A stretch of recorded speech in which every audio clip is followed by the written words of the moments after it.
Good evening, friends and followers. We're here for PIAA District IV quarterfinal matchup between the Mount Carmel Area Red Tornadoes and the Towanda Area Black Knights. We're coming to you from the Jazz Dibnick Field here at the Mount Carmel Area Silver Bowl. I'm Joe Morano. My partners this evening are Dan Lesko and Jose Gonzalo, and we are back and better than ever here on WKMCTV.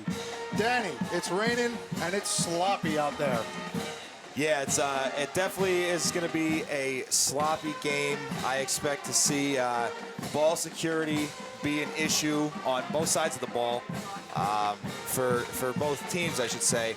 And it may turn into a game where, you know, whoever turns the ball over the least gets the win. So we'll see it. We'll see how things turn out tonight with, you know, and Mount Carmel missing a couple big running backs, and it's going to be pretty much a ground and pound type game. So I'm interested to see how they do with that.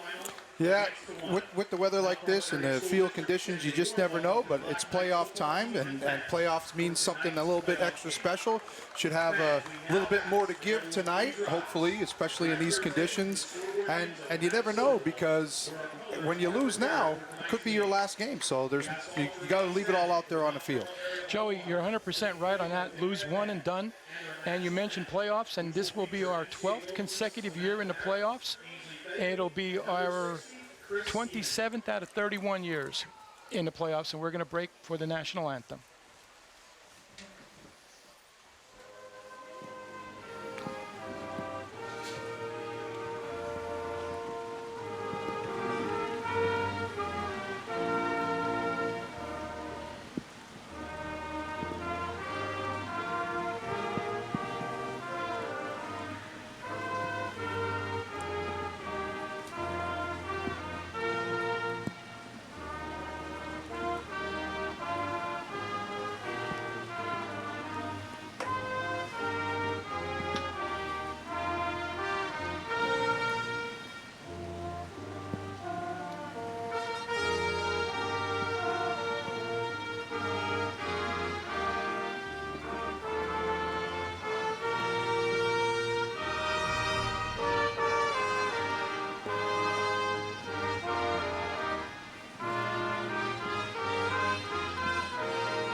Comes into tonight's contest with a record of 8 wins and 2 losses, having won 5 straight. They are the 2 seed in District IV AA. Towanda enters the game with a record of 4-6, and they are the 7th seed in AA. Danny, how about some keys to the game for us tonight? The keys for the game for Mount Carmel are going to be, it's going to be difficult, but with Ayers and Karicki getting some rest this week, we're going to need to see Reisinger kind of put the ball in the air a little bit more. They're going to have to get the passing attack going. It's going to be very difficult to do that tonight due to these worsening field conditions, but that's going to be a big part of the game. And I want to talk about Reed Witkowski is going to be filling in at the middle linebacker spot for Ayers, and Tyler Owens is going to be taking some a lot of the workload in the backfield that Ayers and Karicki normally have, and also he's going to be probably at that corner spot where Karicki is normally at, opposite of lockdown corner Avery Demko. So these guys are young, but they're talented. They're extremely talented, and I'm excited to see those guys get their shot out here tonight. Danny, what you're also going to see is sort of a dress rehearsal for Shane Widener. He's going to go to the tailback spot, to Johnny's spot, and Noah Burkowski will get the wingback spot with Pupo, and Tyler Owens will get some of those runs at tailback as well, and we'll get to look at next year's backfield in a freebie here tonight. Yeah, I'm excited to see that. As you said, there's a lot of youth going to be out on the field tonight, and as you see, if you look down here at the sidelines, you see Ayers and Tanner Karicki staying engaged with the other players, with the younger players, still having that senior leadership out there, even though they're not dressed this week. So Towanda comes down from the Northern Tier League, which sometimes you don't know a whole lot about these Northern Tier teams, and sometimes you do. So what can you tell us about Towanda, Danny? Well, Towanda's keys for the games, they're going to need to score early. That Mount Carmel's defense, we just talked about it before we got on here, has given up 20 points in the last 5 games. That's a pretty impressive number. So Towanda's going to have to get something up on the board early. They're also going to have to protect the quarterback.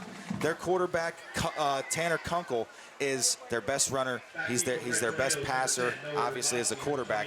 So they're going to need to protect him. And I think they're going to need to really take advantage of the opportunities that they're given. Because of the weather conditions, it may play into their favor. Turnovers, they need to score on turnovers. They need to take over and take advantage of these possible big plays that they can have.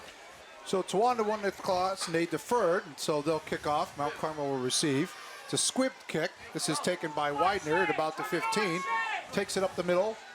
Widener out across the 40-yard line, slides down at the 42. So Mount Carmel will take over, 1st and 10 at the 42-yard line. Yeah, and as you see right there from the start here, we see the tough field conditions. Widener, as you said, it looked like he was going to be taken down at the 40. He slid to about the 43, 44-yard line there, and this is going to be a common theme. You see the middle of the field very chewed up, so we're going to have to see the Red Tornadoes, how they decide to adjust to that. Yeah, they're right sort of in the wettest part of the field right now to start.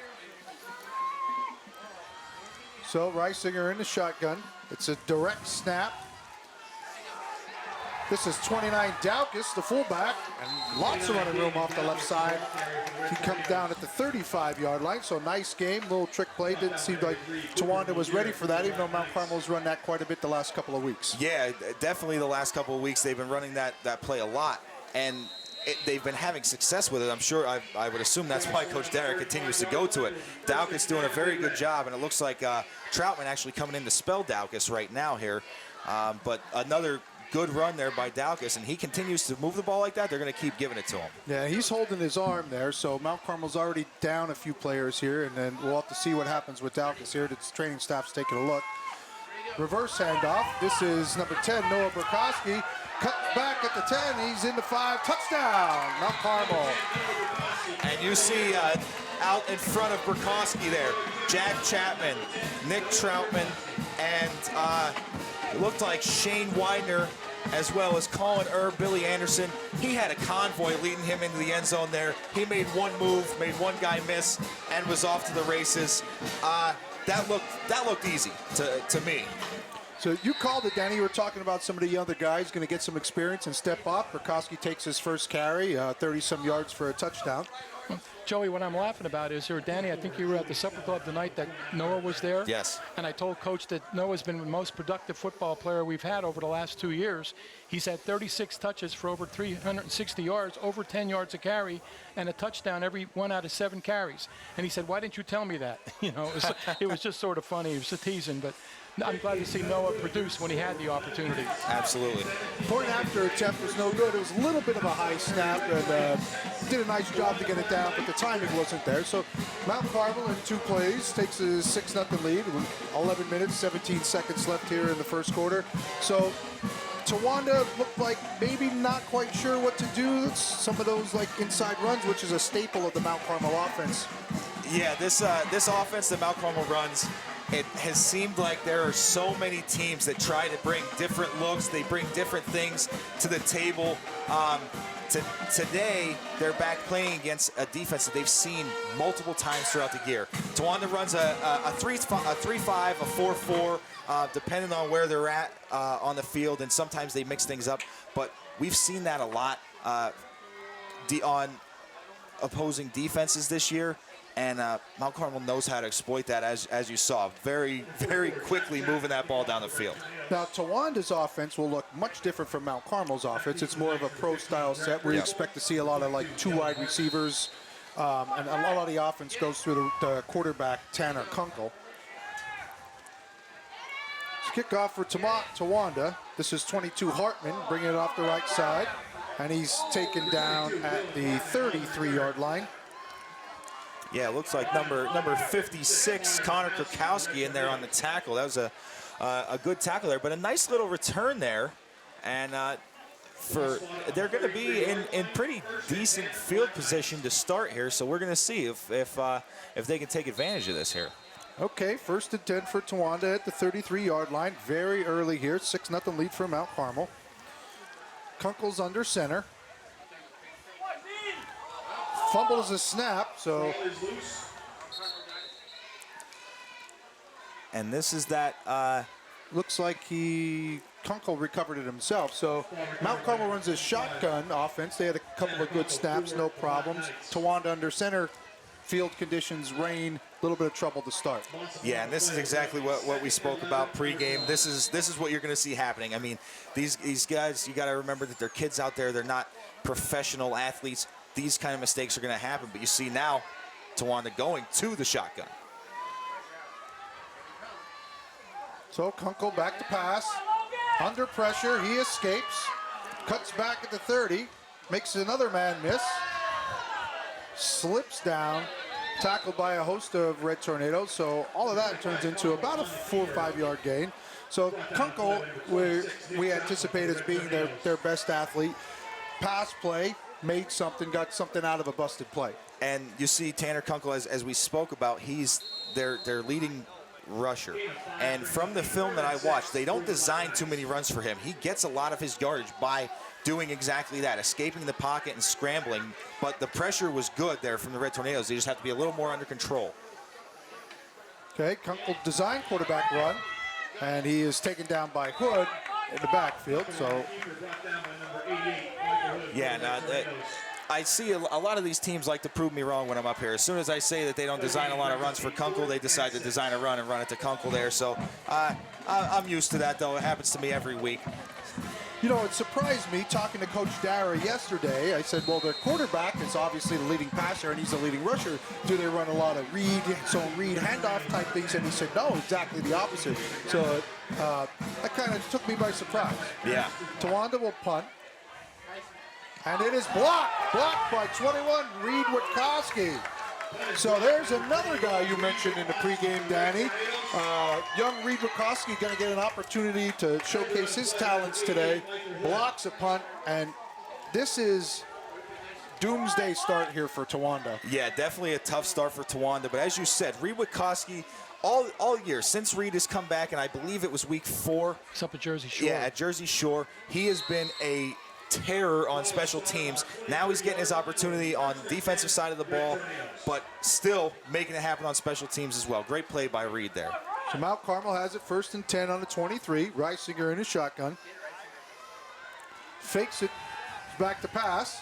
Pump fakes, slips a little, throws it to the sideline, and it's incomplete. So a little bit of a busted play, wet ball. You didn't have a whole lot on that one.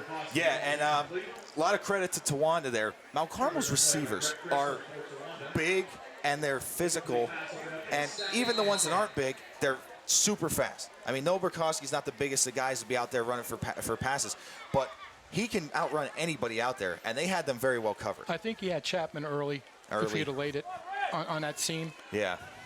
Maybe he didn't see him. That's not fair. We saw it from up here, but that's different down there. Oh, this is Widener off the right side. Big hole. Cuts back. He's taken down. It's close to a first down for Shane Widener.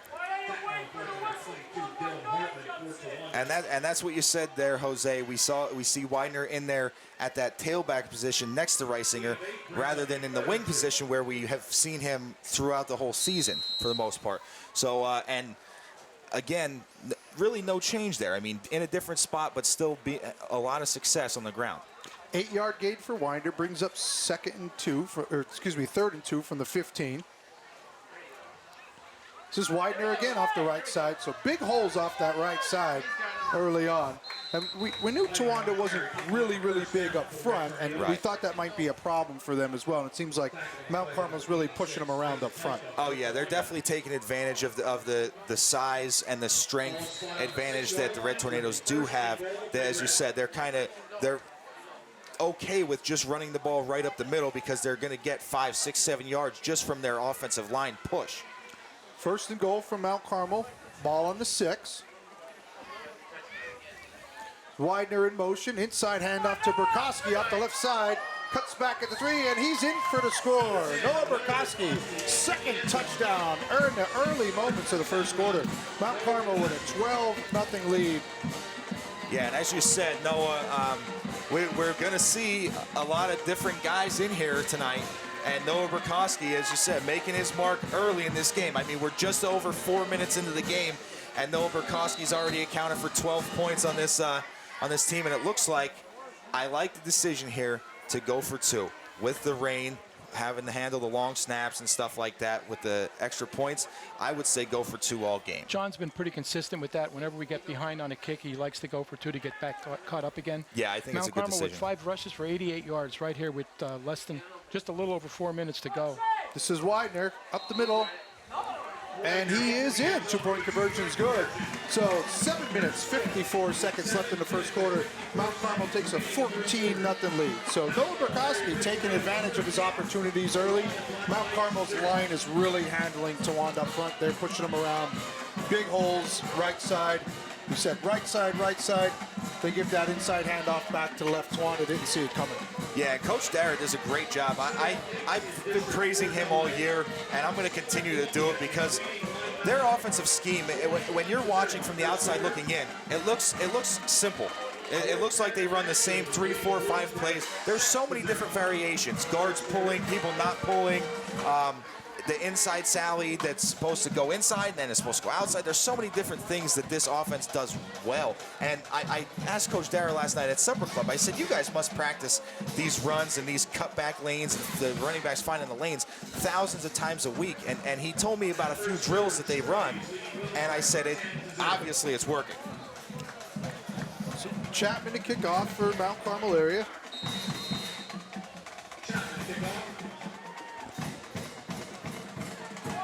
End over end.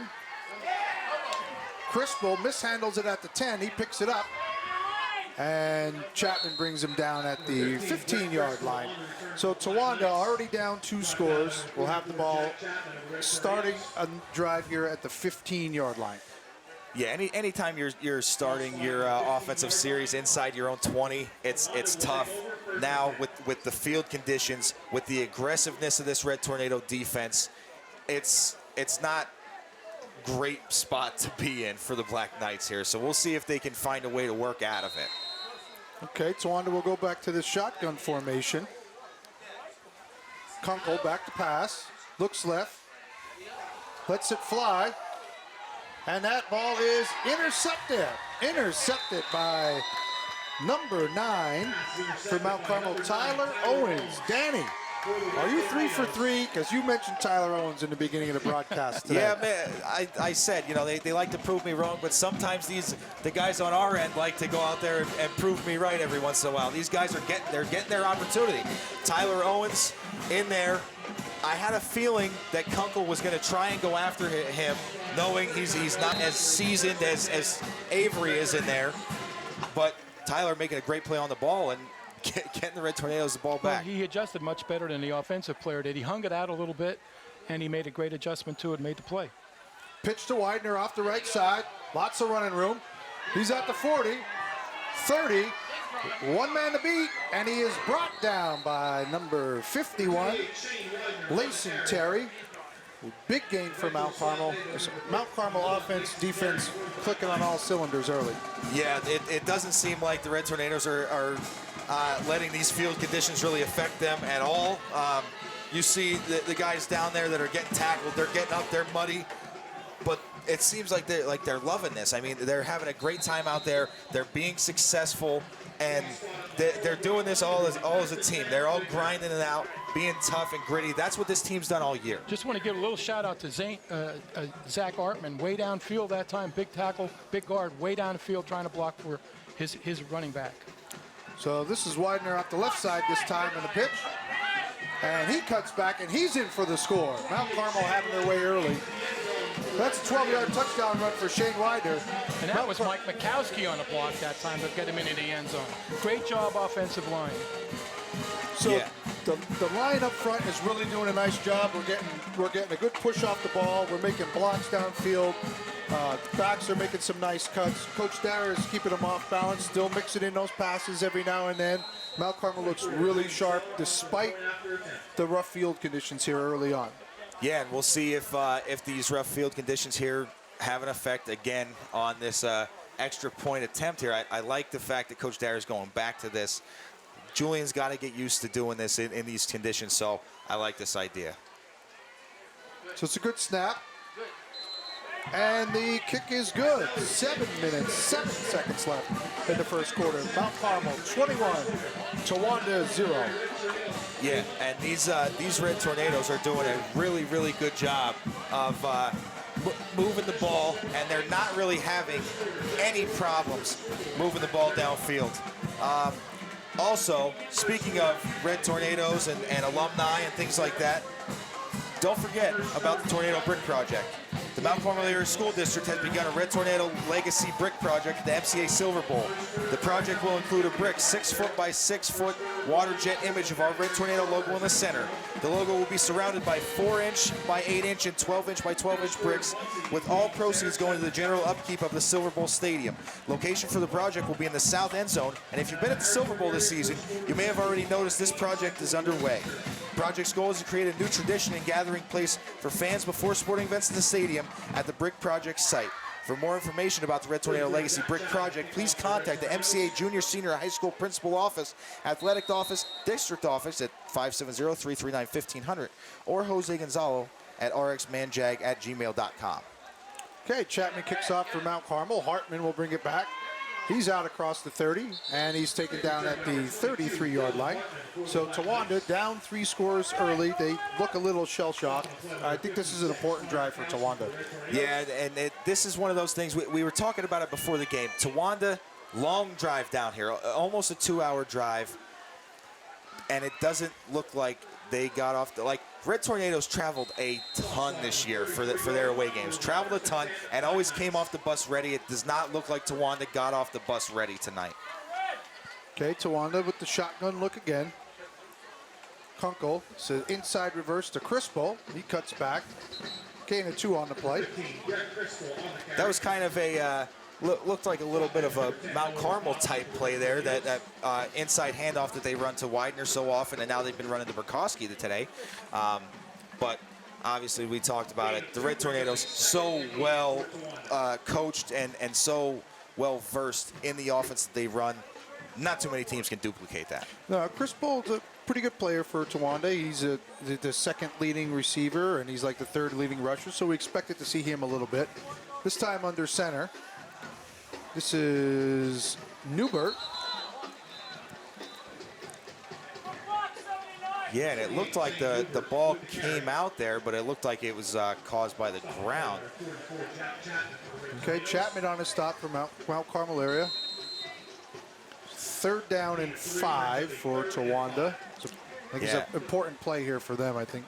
Yeah, I mean, I think down 3 scores here, you need to get a first down. You need to get something going in your favor to not be completely out of it. So we got 4 receivers for Towanda, 3 out here to the right side.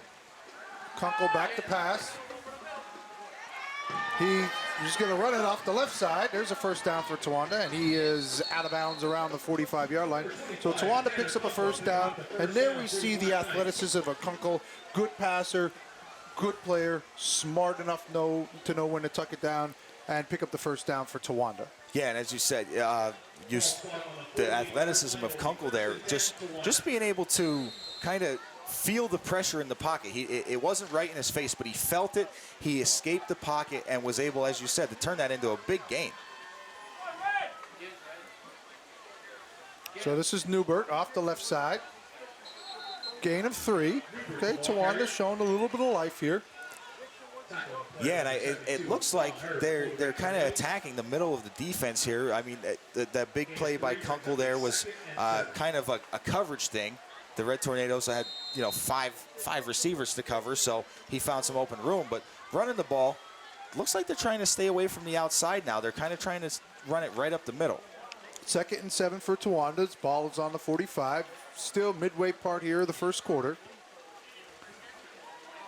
Crispell in motion. He'll get the pitch. Got a blocker out in front. Brought down by Burkowski. But that run is good enough for a Towanda first down. So 2 first downs in a row here. Towanda has something going. Yeah, this is something that it could be attributed to the field conditions. It could be attributed to a lot of things. But the Red Tornadoes need to kind of wake up a little bit here. It looks like they came out early, put up three touchdowns, got a 3-score lead within the first 5 minutes of the game. Now Tawanda's moving the ball on them. They got to kind of wake up and say, all right, it's time to play defense. Yeah, it seems like they've settled in a little bit and going back to some of their basic stuff. Okay, this is Kunkel on the keeper. He's brought down by Anderson and Witkowski. Yeah, another good job there. Just a short gain, but if the Black Knights can continue to get these short gains, they're going to continue moving the ball downfield. And it seems like what they've been doing. They've been getting a short gain, so we'll see if they try and maybe go to the passing game or maybe get the ball outside here and pick up a few extra yards as they've been doing, kind of trending on this drive so far. 3-yard gain for Kunkel, 2nd and 7, ball on the 32. Under center. This is a handoff to the fullback. That is Hartman. Short gain on the play. So another 3rd down here for Towanda. Yeah, it looked like a little old school rock and roll trap there. It looked like he tried to fake the sweep out there and give it to the up back, but the Red Tornadoes not phased and not really fooled on that one. 3rd and 6. Towanda. Bit of a good drive going here. This one, just the drive started, or that was the previous drive, but this drive started about the 30-yard line. Couple of first downs. 3rd and 6. Ball on the 31. Shotgun for Kunkel. He looks to throw. He's under pressure, and he's sacked by Michael Hood. And the Iceman, Michael Hood, with another sack. Yeah, and Mike Hood continues to wreak havoc in the backfield and be a terror for opposing quarterbacks. He just fights off his block there and doesn't give up on the play. The Black Knights offensive line did a good job of keeping him out on that one, and he just didn't give up on the play and got in there for, I believe that's now his 14th sack for the season. Tied for 2nd all-time single season. Wow. Short line drive punt.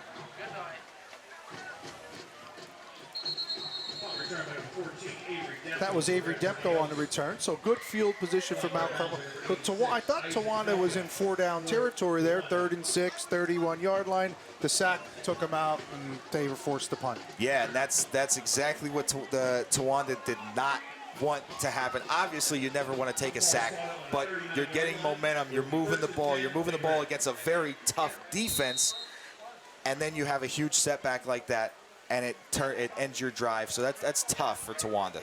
So we're still in the first quarter here. Mount Carmel with a 3-touchdown lead. It's 1st and 10, ball on the 39.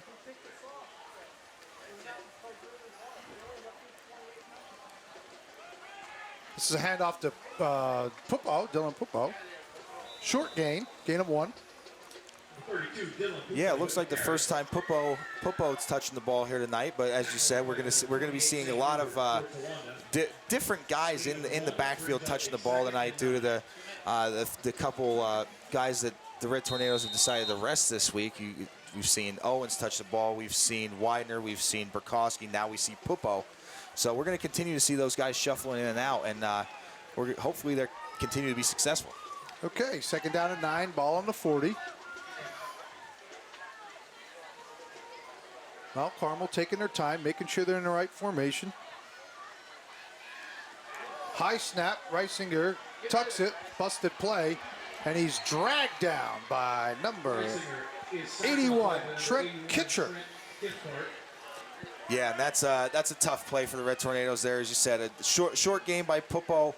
Red Tornadoes offense is predicated on them staying on schedule, getting into short yardage situations. Third and 5 or less is really the best way that they operate. So a little bit of a busted play, as you said. A tough snap for Reisinger to handle. Tried to make something out of nothing. Wasn't able to do it. So big loss there on that play. Yeah, it looked like that was just going to be that sweep pitch out to the right, which they've had success on the previous 2 possessions. But the bad snap sort of took them out of the play. So we have 3rd and 18, 3rd and long here for Mount Carmel. Reisinger back to pass. This looks like a screen. It's wide open as Widener. Blockers out in front. He's down the right side, cuts back at the 50, and he's dragged down at the 35. So screen play, great call by Coach Dara. Towanda got some guys in the backfield early. Reisinger made a nice adjustment, just lobbed it out to Widener, and the blockers were right out in front. Yeah, awesome call by Coach Dara, but as you said, got to give a lot of credit to Reisinger, getting that ball there and staying composed. As you said, he had 3-4 big defensive linemen in his face on that, and was able to stay composed and get the ball to Widener.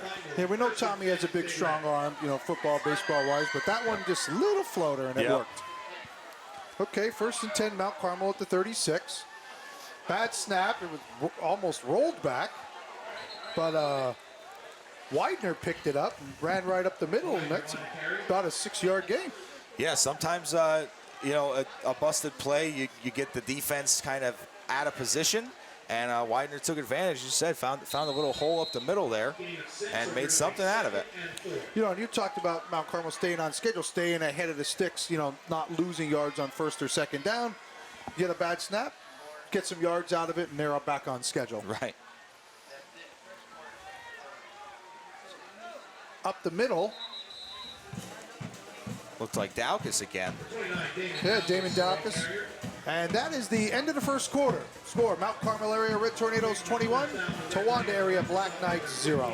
Yeah, and as we go to break here, just want to give a little shout out to Service Electric Cablevision, providing us the means to bring our programming to you for years and years. And also, just remember, it is the 50th anniversary of WKMCTV. So that's a great accomplishment for WKMCTV, providing these football games and a lot of other things to the area for 50 years, and hopefully for the remaining years to come as well. Danny, quickly, at the end of the first quarter, Towanda with 11 rushes for 33 yards, 0-1 passing, total offense of 33. Mount Carmel with 11 rushes for 140 yards and 1 of 2 passing for 33. That's 173 yards of total offense to 33 for the Towanda Black Knights. Shane Widener obviously leading the way with over 100 yards of total offense with 68 on the ground and 33 in the air. So what I'm laughing about a little bit, as you guys can see, total offense-wise, this team averages 414 yards a game, which is just behind the 1966 team of 426 per game.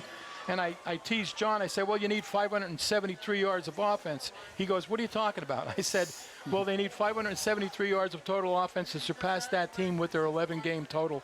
And he just laughed. He said, we just want to get in and get out. I said, I don't blame you. Yeah, but right now we're on pace. We're on pace for 680. Okay, so it's possible. And 140 yards rushing, and we had 2 short fields after the block punt and the interception. So exactly.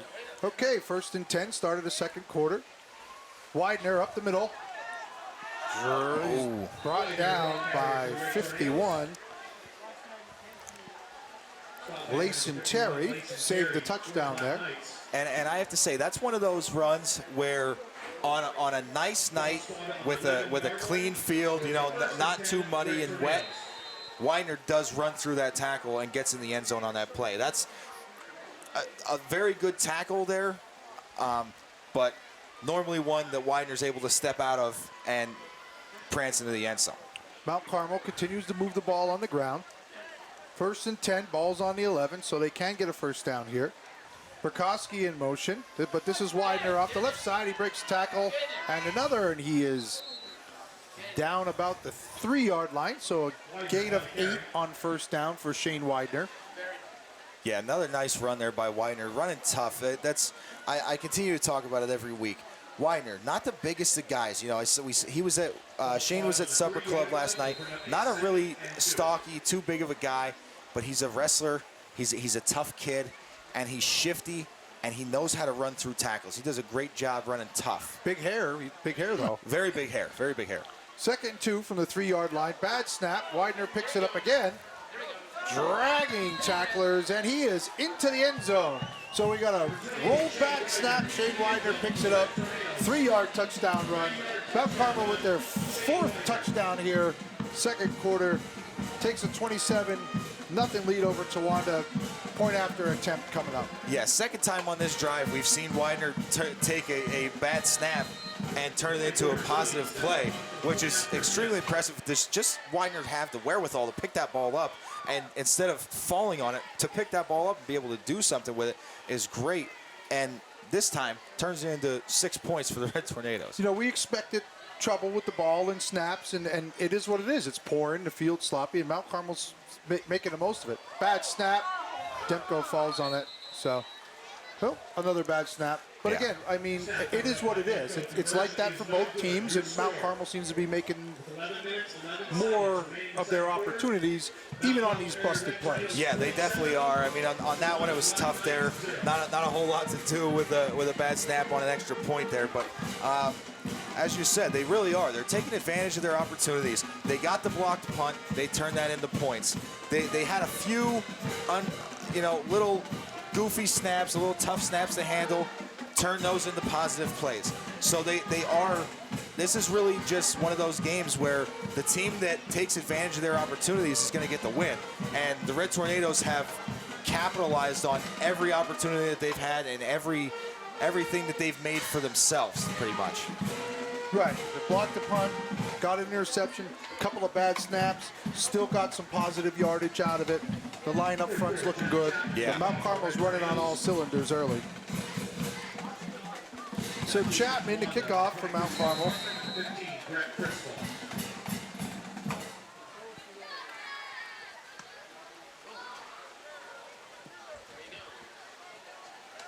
This is Newbert on the return. Takes it up the right sideline. Taken down by Reed Witkowski at the 21-yard line. Excuse me, 26-yard line, I think. So Towanda, 1st and 10 from the 27 it is. Yeah, so we'll see Towanda, their first drive of the second quarter here. Had some success moving the ball on their previous drive. We'll see if they continue to kind of run the same sort of plays to try and move the ball downfield. Hopefully avoid a sack this time. Yeah, Tawanda's got to build off that last drive, and they can't afford any negative plays. No. Kunkel back to pass. This is screen set up. Interception. Reed Witkowski, he saw that all the way. It didn't look like the receiver from Towanda had no idea the ball was coming, but Reed did. He read it all the way. Nice diving catch, and he slid about 7 yards too. Yeah. I don't know if they're going to give him credit for those yards on the return there, but again, we talked about Reed Witkowski always makes his impact on special teams. This week, getting his opportunity with John Ayers being rested to be playing that middle linebacker spot, and almost on like a spy there, saw the back coming out, saw the errant throw, and capitalized on it.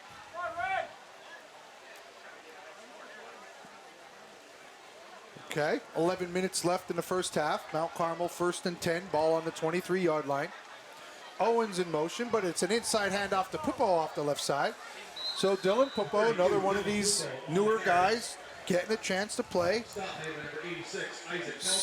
5-yard gain on first down. Yeah, and it's funny. My brother and I talk a lot about the past 5 games. The Red Tornadoes have been in some pretty wide margin games. So Owens and Popo, they're climbing up the list in total yardage. They're starting to catch the guys that are in there from the start. Well, Mount Carmel does have a lot of weapons. And here's another one, Tyler Owens. He's carry off the right side. He's dragged down at the 10-yard line. But that'll be a first down for Mount Carmel. Yeah, and we talk about it a lot. The Red Tornadoes, they don't have a whole lot of depth team-wise. Team-wise, 30 to 35 guys on the team. You see the sideline, not a whole lot of players down there. But they have so many weapons at the skill position, so many guys that from top to bottom of the depth chart in the skill position, they can all make an impact in any game. We have a lot of good athletes, and it seems to me Coach Dara is putting them in a position to make plays. Yes, he is.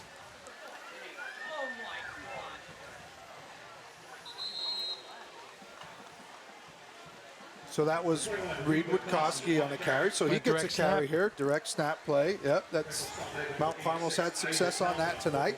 7-yard gain on first down. So like we were saying, we have a lot of athletes, guys who can run, guys who can catch, guys who can run hard, run an open field, and coaches giving them an opportunity to play and giving them an opportunity to make plays. And they're making them. And as you said, he's putting them in the position to be successful as well. This offense is made for these backs to be successful.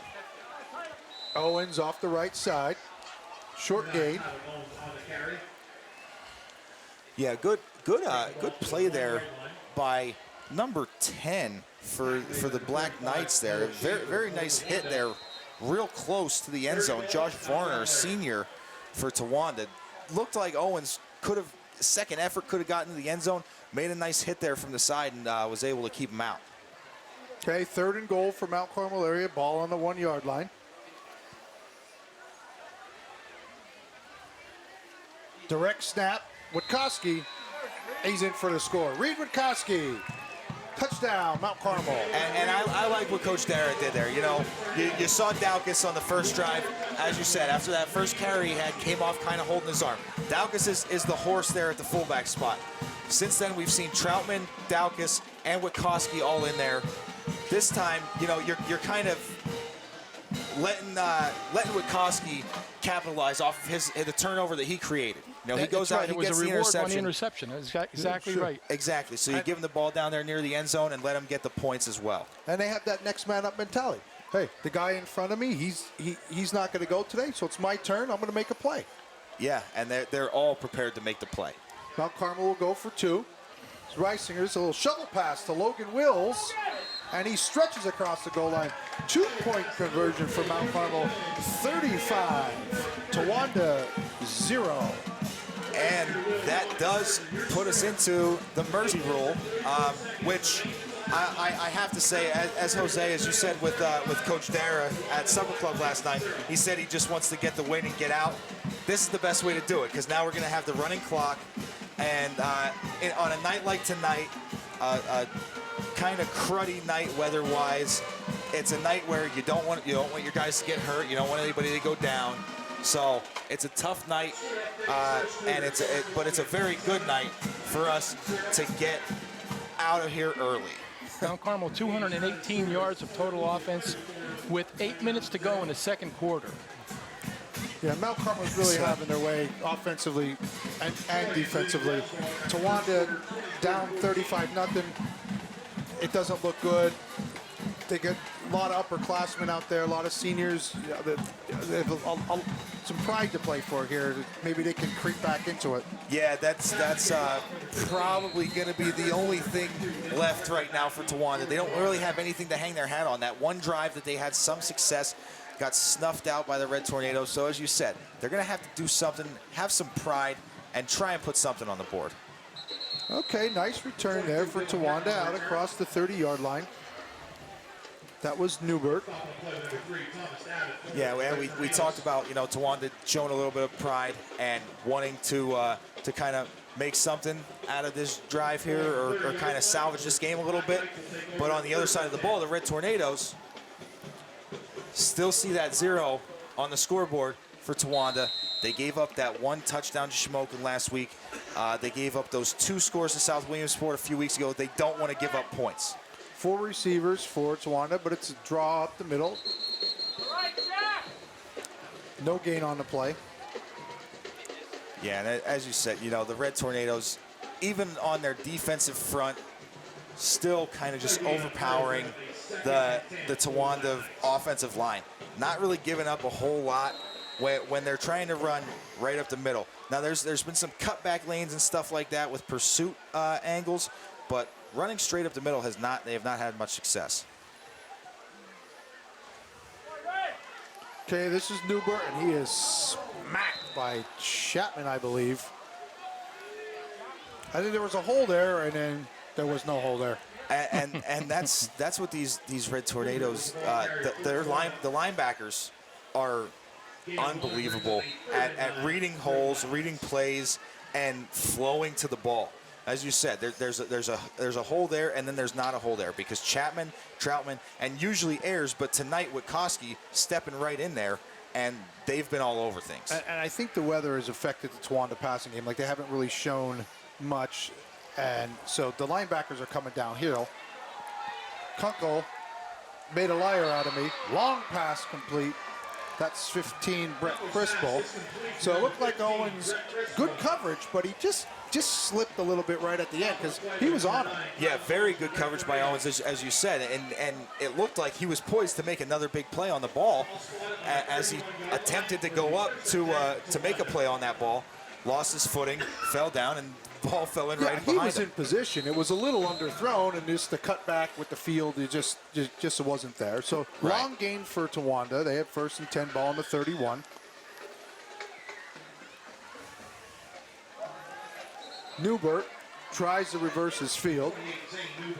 Yeah, that's a good play by, I think that was Connor Krakowski. Yep. Coming in from a defensive end spot, it looked like. Yeah, as you said, Newbert kind of ran into his own blockers, didn't have anywhere to go. Krakowski pursued upfield, but was able to kind of reset and make that play in the backfield. Very nice tackle there by Connor. He's been playing a little bit for Michael Hood tonight. Yeah, so a lot of players making a lot of contributions here in the first half. Shotgun for Towanda. Kunkel will keep it. He slips and dives forward. Gain of 2 maybe. So this will bring up a 3rd and long for Towanda. We're at the halfway point here of the second quarter. Yeah, and again, it's been difficult for Towanda, especially when you're down 35 points. You need some things to go in your favor to get back into the game. And right now, the clock's playing against them. The weather's playing against them. And one of the best defensive that I've seen in years on this Mount Carmel field is playing against them as well. I was going to say, unfortunately for Towanda, Mount Carmel's playing against them too. Yeah. So 3rd and 9 for Towanda. Shotgun. Kunkel back to pass. Steps up. A lot of pursuit for Mount Carmel. That's Hood and looked like Artman. Yeah, Zach Artman. Yeah, so it looks like Hood and Artman in there on the sack. So is that half a sack for Hood, Jose? Yep. Oh, he's climbing up there. Yeah, Hood. He's a half. Well, he's 3.5. No, 4 from taking the season lead, which is Nick Cuff at 18.5, and it was just it was an exceptional year. But other than that, he's ahead of everyone else right now. Yeah, and it looks like we had an official down there in the defensive backfield, so we're going to see what we can do with that. It looks like he's a little shaken up, going to get him taken care of by the trainers. But due to I believe due to it being a District IV playoff game, we have some extra officials. Yeah, there were 7 tonight. So he may be able to be tended to, and play may still be able to continue. I'm not sure if we can definitely do that, Jose, but that's what it looks like it's going to happen. They absolutely could. We did it a few weeks back when One of the guys got leveled in the end zone, if you guys remember. I do remember that. That's right. So 4th and 13 for Towanda. They're going to have to go for it. I mean, they're down 35-0. So 4th and 13, 5:44 left, second quarter. Towanda will go for it. Yeah, and looks like the referees, again, as you said, with being one down, trying to make sure they know where they're supposed to be at positioning-wise and things like that. It looks like we're ready to play some ball now. Okay, shotgun formation for Towanda. Low snap, Kunkel has it. Down the right sideline, incomplete. Demko, great coverage. So Towanda will turn it over on downs. Mount Carmel will take over on the 34-yard line, leading 35-0. Yeah, and that's just kind of a prayer play there by Towanda. As you said, fourth and long. Got to get the ball out. Got to try and make something happen. They throw it downfield, incomplete. I think this one is pretty much sealed. Yeah, Demko was all over him. So yeah, I mean, when you have the pressure that comes from Mount Carmel from the defensive front and the linebackers and slippery conditions, kind of a low snap, there's just not much you can do. So Reisinger hands off to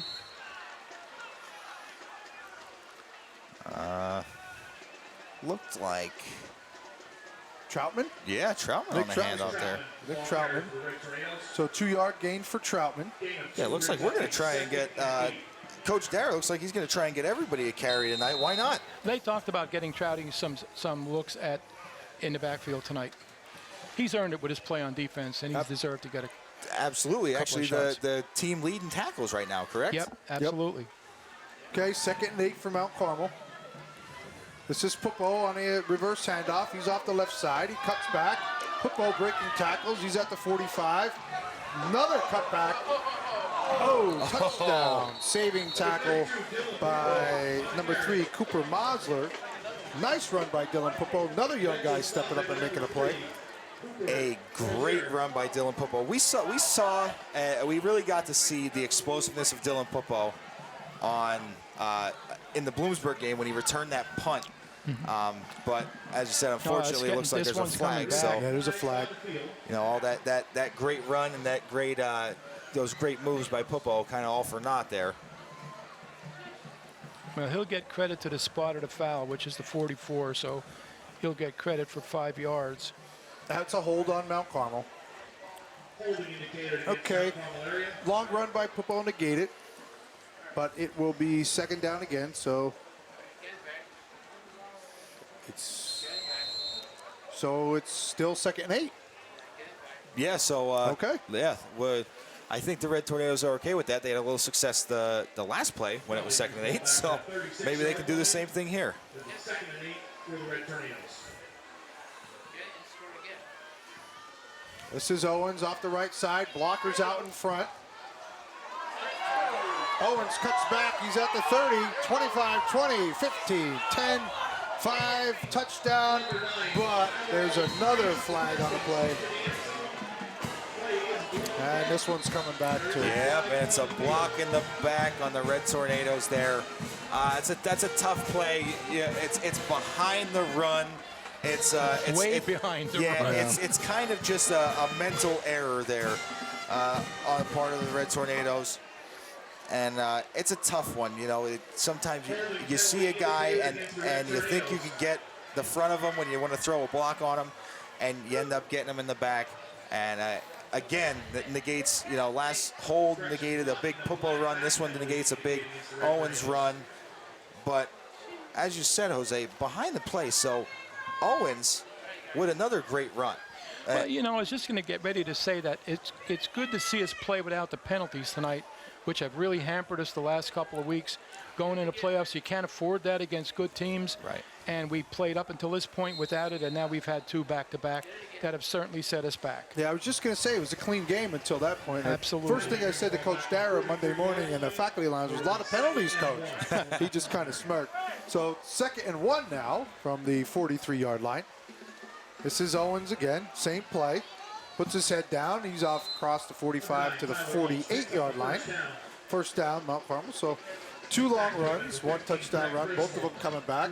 Mount Carmel still moves the chains. Yeah, and I like to see this out of the Red Tornadoes, and we have seen it throughout the year because they have had a lot of games where penalties have really, really kind of set them back, but they don't quit. They continue to run hard. They continue to put their bodies on the line for each other out there, setting blocks and stuff like that, and they continue to move the chains. Ball's at the 49, 1st and 10. Hand off to Pupo off the left side. Owens out in front trying to get a block, but Pupo's dragged down. No gain on the play. And, you know, that's one of those runs there where maybe a little bit of a lack of game experience by Pupo kind of on that one.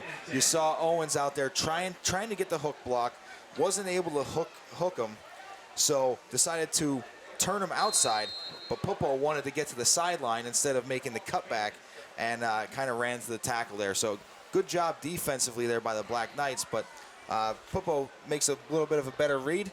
He's all right there. Okay, 2nd and 10. Ball still on the 49.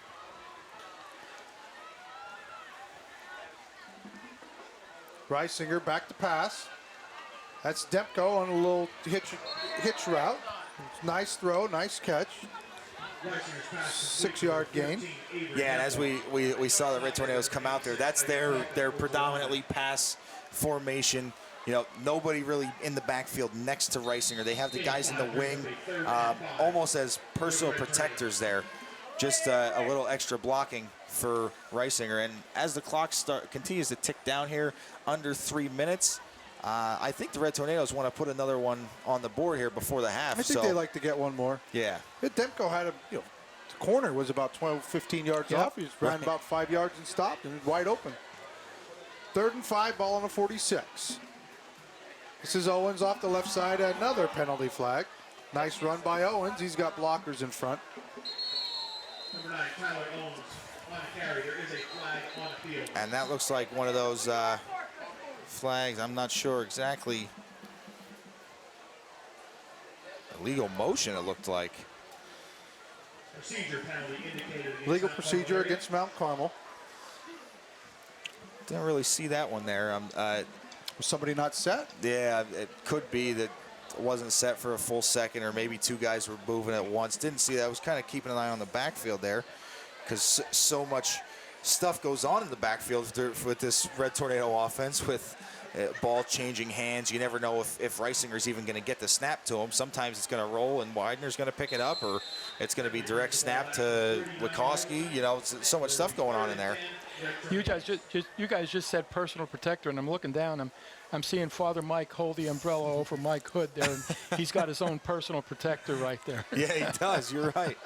So we're under 2 minutes left in the first half. 3rd and 10 for Mount Carmel. Reisinger back to pass. Floats it out to Burkowski, but he couldn't quite bring it in. Yeah, and that's a tough one for Burkowski there. I think he saw the green in front of him. Went to pull that one in, just didn't secure it before he kind of picked his head up. It was, as you said, another good job by Reisinger, kind of floating the ball out there, getting it out in front of his guy, but couldn't reel that one in. So we're going to see the punt team, I think, for the first time for the Red Tornadoes. That's right, first time. Actually, Towanda's only punted once. So who's going to punt? Jack Chapman, I would guess. Okay. Yeah, he had a 46-yarder last week, Joe. Okay. And it was a close competition before the season between he and John Ayers, and John has had the experience, and John decided to stay with Johnny. Okay, so Chapman back to punt for Mount Carmel. 22, Dylan Martin, and 15, Brett Criswell back deep for the Black Knights. Low snap. Chapman picks it up off the ground. He gets it away. It's a high punt. Towanda will let it bounce. And it is downed at the 18-yard line by Demko. Yeah, that's also a good decision. I think having Jack Chapman back there, along with Ayers, is also a good decision, especially on a night like tonight. Chapman's probably got one of the best set of hands on the team, and as that ball's rolling back to him, he's going to be able to get his hands on that and scoop that ball up and get the kick away, when maybe a few other guys who were in the running for the punt, the punter, might not have been able to handle that snap as well. And he didn't panic. Right. There's a kid who's been on the field for years, and he just took it in stride and got the kick away. So 1:40 left in the first half. Towanda looking to make something happen here. Crispell on a jet sweep pitch, but he's taken down. That'll be a loss of, well, maybe no gain. Yeah, it looks like a real... Chapman on the tackle as well. So interested to see here if Towanda decides to, kind of really make a push to get points on the board. If they, use their timeouts here, try and preserve some time. I think they're going to have to see some positive plays before they decide to do that, though. Well, they don't seem to be in a hurry. We're down to 1 minute and 5 seconds left, and there's a handoff up the middle to Newbert, and he's taken down by a host of tornadoes. I think Hood was there first. So we're under 1 minute left in the first half, and I think Towanda's okay to sort of get out of here. Coach Darren not using his timeouts, and he's just going to let the half play out. Yeah, and I think as we get closer to the half here, this might be a good time to do this. Those of you who listened last week we had a trivia question. Last week's trivia question was, what year did WKMCTV do their first broadcast for PCN, the Pennsylvania Cable Network? When we come back from the half, so we need everybody to stick around. When we come back from the half, we will get that answer to you, our winner, and what the answer was, and we'll also give you this week's trivia question as well. Handoff up the middle. That was Hartman, and he is smacked down by Chapman. And that will be the end of the first half. Score, Mount Carmel Area 35, Towanda 0. And, another good half there by the Red Tornadoes, as you said. Dominant offensively, dominant defensively, exactly what we were kind of, from myself watching film, I was expecting Mount Carmel to have a big one, big day. But, Jose, I'm not sure if you want to give us stats now or when we come back. No, we'll do them when we come back. I want to get them right. Yeah, this is what we expected, and the difference between this team and teams in the last few years, we do what we're supposed to in games like this. We struggled in games before, and we were let people in the game as long as we could, and this year we're finishing teams off, and that's a great sign for this team going forward. And I think what I'm impressed by is so many people contributing. Yeah. I think that's a great sign going forward. Yes, it is. Okay, so halftime score, Mount Carmel 35, Towanda 0. And enjoy the halftime show.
Welcome back, everybody. It's PIAA District IV AA playoff action. 2-seed Mount Carmel Area.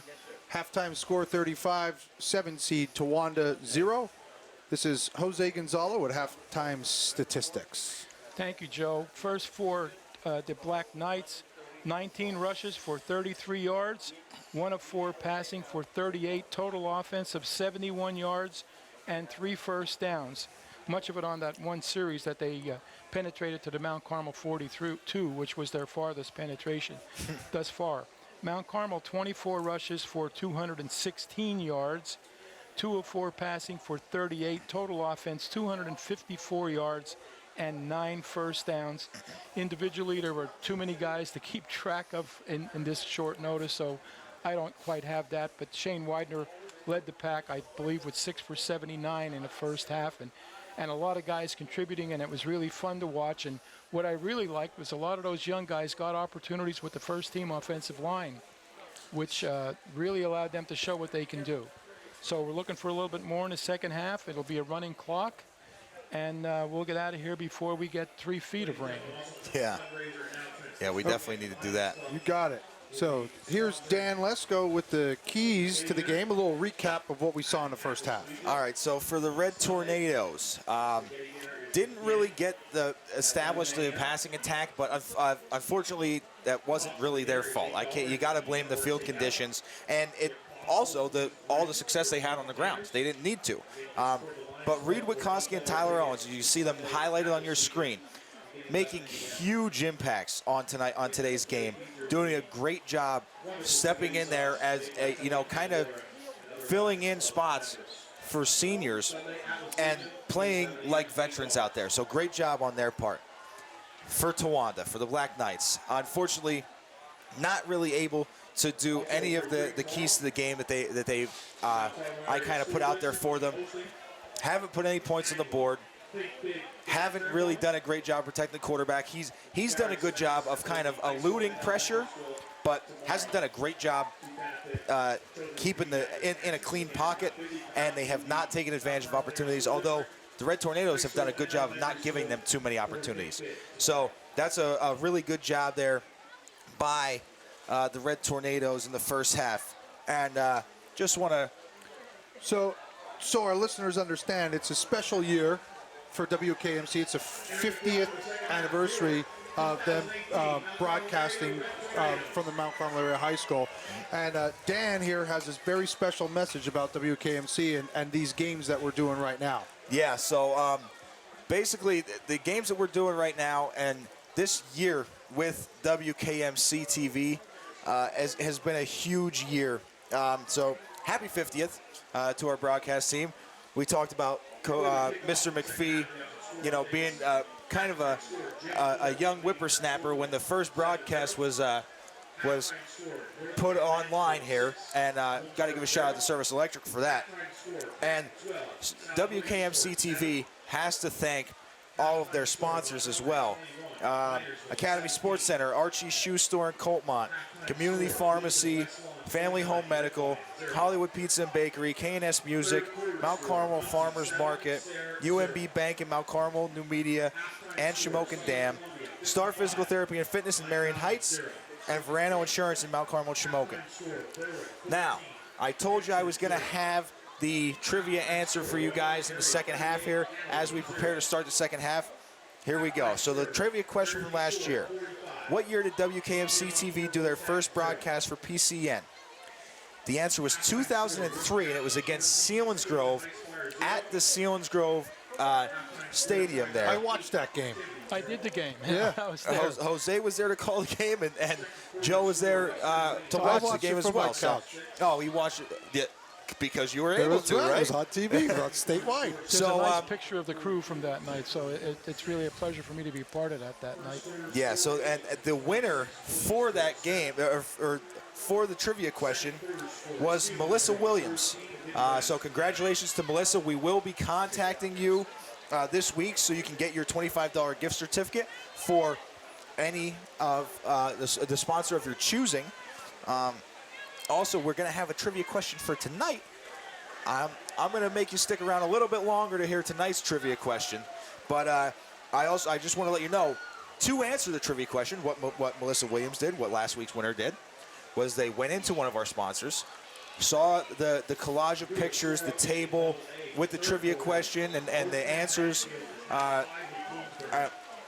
put their answer in, and you'll have the opportunity to win a $25 gift certificate when I give you this trivia question at the beginning of the fourth quarter. So you go to the sponsors, to their business, fill out the form, drop it in, and we'll take the correct answers and pick the winner. Correct. Okay. Yep.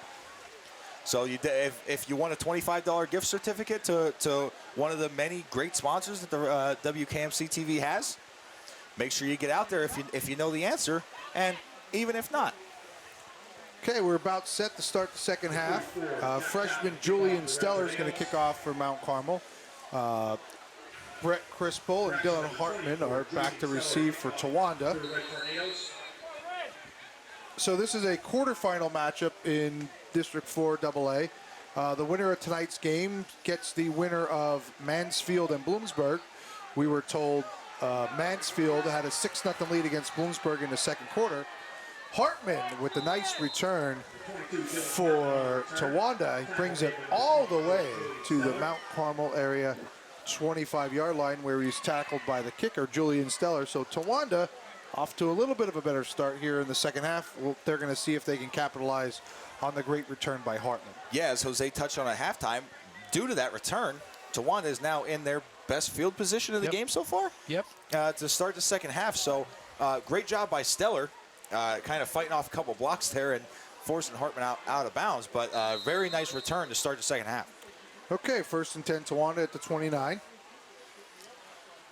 Kunkel, and he hands it to Newbert. He's off the left side. Gain of 1. And this is, as you said, Jose, this is the furthest that Towanda has penetrated into Red Tornado territory. And I think that the Red Tornado defense has made it their mission since they walked out onto the field for this to be the furthest that they penetrate, and they're not going to go any further. Well, I hope not. Freshman Thomas Davitt and senior Chris Eamon on a stop for Mount Carmel. 2nd and 9. In the shotgun this time, Kunkel. He'll keep it up the middle, and he's ripped down by Krakowski. Yeah, Krakowski doing a great job in there coming from that defensive end spot. And as we said, we see a lot of different guys making an impact in tonight's game. You see Krakowski getting in at that DN spot. You saw Wikoski in from the middle linebacker spot there again. And Eamon and Davitt, we're seeing a lot of shifting guys around here in the second half already. Look out, Coach Dyer using a lot of players tonight. 3rd and 6 for Towanda. Handoff to Crispel. He breaks a tackle. He's across the 25 and down across the 20 to the 18-yard line. So that's a first down for Towanda, I believe. Steller with the stop again. Yeah, it looks like it's going to be close, and they did give him the moving first the down. chains. Okay, first down Towanda. Early stages here in the second half. Yeah, so we'll see if Tawanda's able to put a score in here to start the second half. Maybe a little sign of life from him. Kunkel pitches it to Newbert. He's off the right side.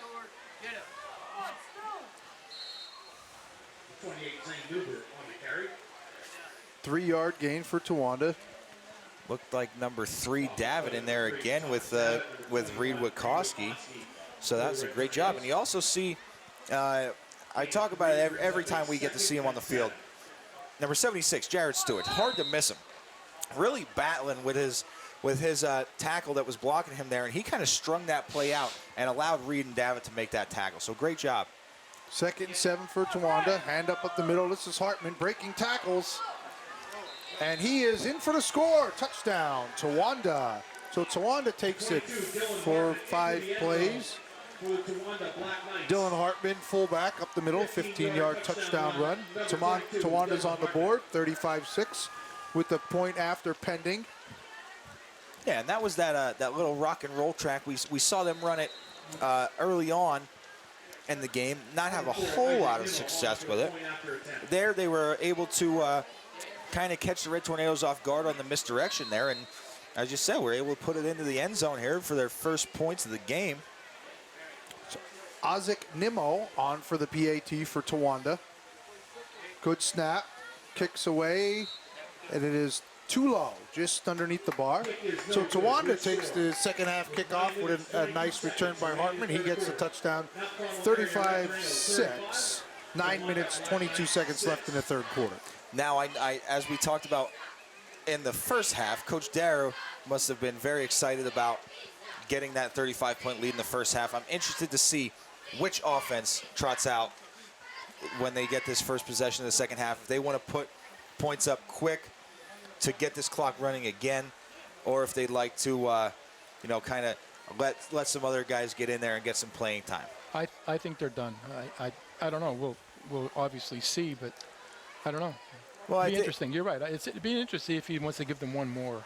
Yeah, and I think, honestly, I said, you know, to maybe put one up quick, but everyone that has pretty much touched the ball for the Red Tornadoes tonight has had success moving the ball downfield. So really, whichever offense he decides to go with, they're probably pretty likely to put the ball in the end zone. Well, I know part of his feeling, Danny, has been to let these guys play. They had one JV game all year, maybe two. Right. And I think they work just as hard as the starters do. They're at practice. They're giving a look. They're doing a scout team. They're doing all these things. And I think he's very happy so far to get these guys a half game for the last 4 or 5 games. And I think he'd like nothing more to have them get to do that in a playoff game as well. And I just think that it's what he's going to do for as much as he can. Yeah, I definitely have to agree with you on that, Jose. Playoffs are different. Like, it's a whole different feeling. It's a whole different mentality when you're out there. Like, game minutes in September are not the same as game minutes in November.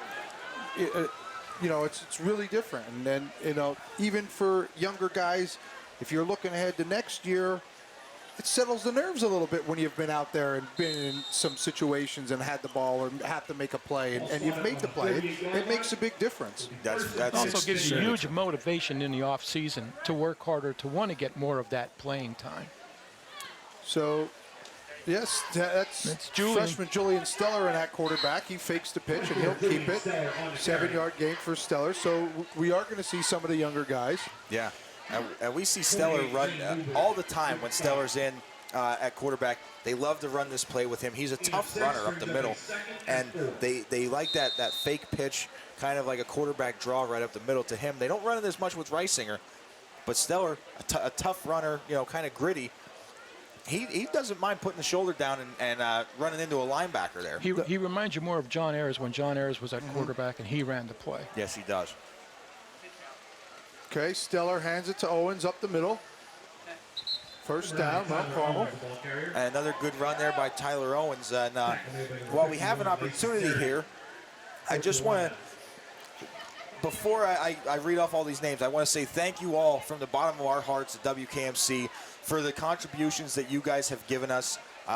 It's been great, it's been helpful, and we hope that people can continue to help contribute so we can continue to bring these games to you on a weekly basis.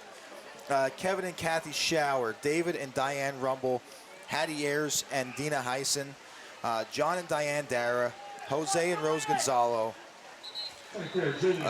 Nice little run there again by Steller.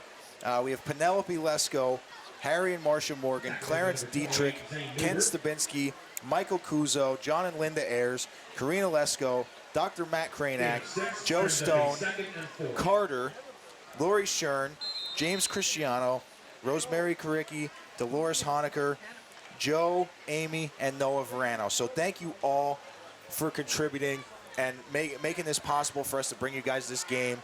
And if you'd like to continue to contribute and you'd like to, you know, be recognized as these people were this week, be sure to get your donations in to the Mount Carmel Area School District, 600 West 5th Street, Mount Carmel, PA, 17851, care of the TV studio, WKMCTV.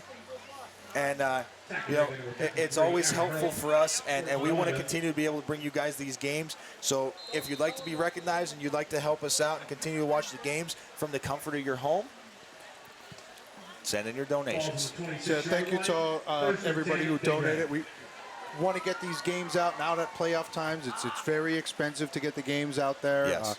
We want to be able to do the live stream as much as possible, but we need your help. So if you're listening to us now and you could find it in the bottom of your heart to make a donation or spread the word on social media. If you're in a text chain with a bunch of your old buddies from high school, spread the word, send in your check to Mount Carmel Area, mark it for TV studio WKMC, and if you want your name read on the air, we'll read it on the air because we really, really appreciate the donations from everybody to allow us to do this. Yes, we do. And I have Jose and Joe here with me this week. Normally, my brother Jimmy had a work commitment, but he's normally here with me as well. And he wanted me to pass on my deepest gratitude to those of you who have contributed and to those of you who want to continue to contribute. We really appreciate it. We love being able to bring this great product that WKMCTV brings to you guys weekly. We love being able to be a part of it, and we want to continue to allow you guys to be a part of it with us. This is my first football game that I've done. I'm very honored that Mr. McPhee would ask me. I've done several basketball games. I absolutely love it. It's so much fun for me, and we want to keep doing this. So. Yes. Nice drive here for Mount Carmel. The combination of runs between Stellar and Owens mostly. That was a 3rd and 3. And Stellar on the keeper. He's down near the first down. Yeah, and as you said, we see a lot of Red Tornadoes, guys that we don't always get a chance to see on the field, out there on the field. But I also have to give credit to some of the other people that sometimes get overlooked. The Black Knights marching band that made the trip down here and played in the rain at halftime. The Red Tornado band, who has been out here playing in the rain. The Red Tornado cheerleaders and the Towanda cheerleaders who have been out here cheering and in the rain. They are out here just as much as the football players are, practicing and during the games, being out here in these harsh conditions. So we have to give a big shout out to those guys. So that was Owens on the carry on 1st and 10.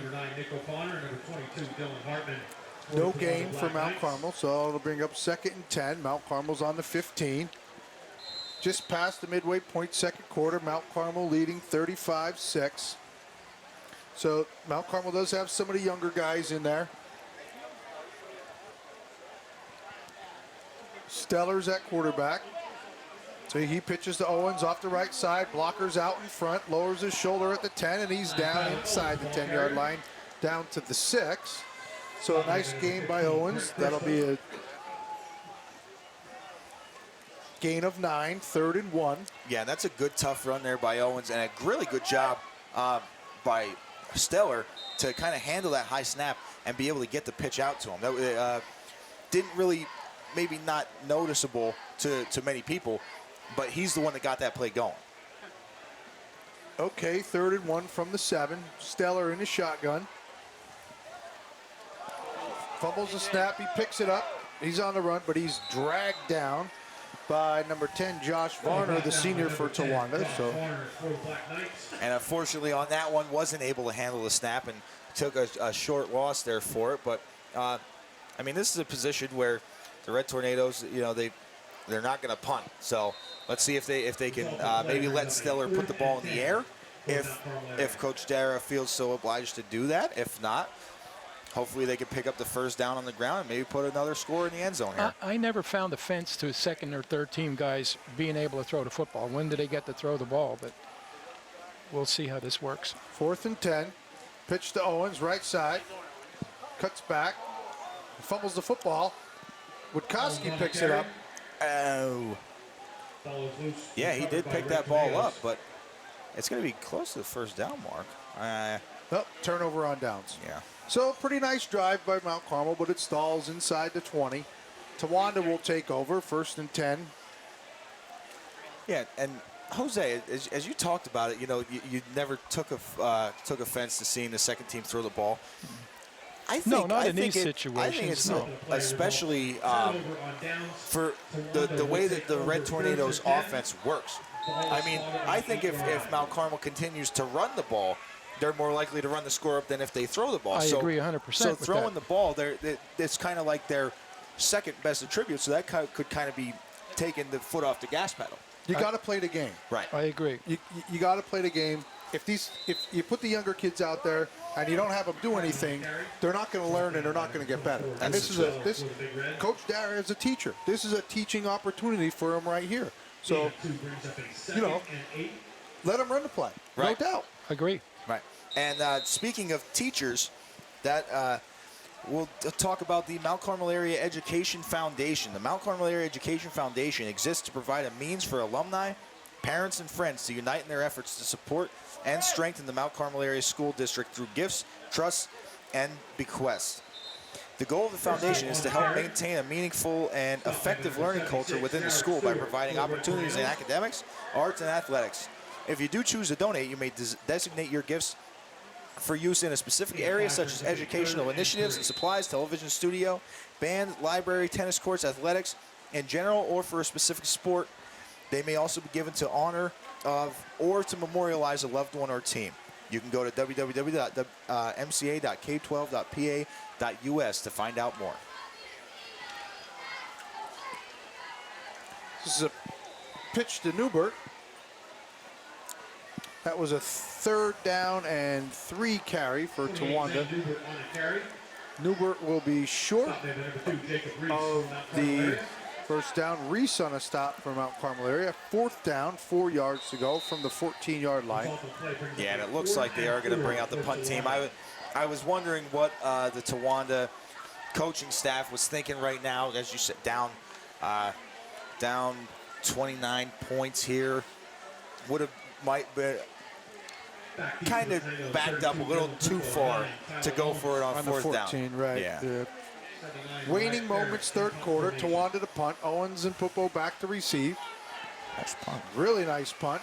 Pupo catches it going back. He's at the 40. 45. Got some blockers. Cuts back. Across the 50, down across the 45 to the 46-yard line, where Mount Carmel will take over 1st and 10 from the Towanda 46-yard line. 34 seconds left, 3rd quarter. Mount Carmel leading 35-6. That was a nice 43-yard punt, guys. It was real good effort. Yes, it was. Very nice punt, but also a good little return there by Pupo, and a great block by Tyler Owens. He didn't receive the punt. He stepped up and kind of put a lead block in there for Pupo and put a Towanda Black Knight on his back. And you really don't want to see the punt returner catch it going backwards over his shoulder like that. But I don't want to see it hit the ground either. If that hits the ground, that could be a 60, 70-yard punt. Right. True. Okay, Stellar fakes the pitch to Owens. He'll keep it. 3-yard gain for Stellar. Yeah, good little run there by Julian, and it looks like they're going to take it to the quarter. But like you said, Dan, that Stellar's sort of MO there is that little fake pitch, and then he kind of keeps it, and he's had some success with that. And that'll bring us to the end of the 3rd quarter. Mount Carmel 35, Towanda 6. You know, guys, it'll just give us a good chance here to talk a little bit about the Mike Terry Award winners. Danny, you were there at Supper Club last night. Yes, we sir. invited Bob Lipinski and Tony Candelora and Mike as representatives of the Lions, and they've been doing this the last couple of years where they've invited finalists to the Supper Club, and they announced the winners last night, and they were, as previously announced at the game, Shane Widener was the back, and Michael Hood was the lineman. And I think they're very good choices. I mean, everybody was looking for Ayers to win it for the 4th time, and had he not gotten hurt, who knows what would have happened in that game. But Shane Widener took over at that point and had a heck of a game.